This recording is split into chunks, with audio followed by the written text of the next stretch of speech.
Dalawa po yan. Iba-ibang block ko pa nahuli yan. Block 34 tsaka block 37 ko nahuli yan. Ayan o, napakahirap po manghuli ng lamok. Tig-isa lang po talaga, ang hirap huliin eh.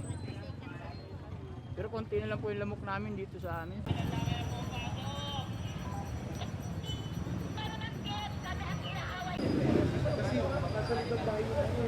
Ito pong ginawa naming programa is one of our alternative project na innovation approach na para hikayatin yung ating mga kababayan na maging parte ng pagsugpo ng what you call this ng dengue. Kaya itong ginawa po namin, parang part lang po ito ng aming pong innovation approach na magkaroon ng awareness yung ating mga kababayan.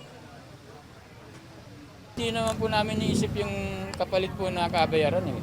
Kasi mas malaki pong gastos pag nagkaroon po ng dengue ang mga bata o nakakagat ng lamok po eh.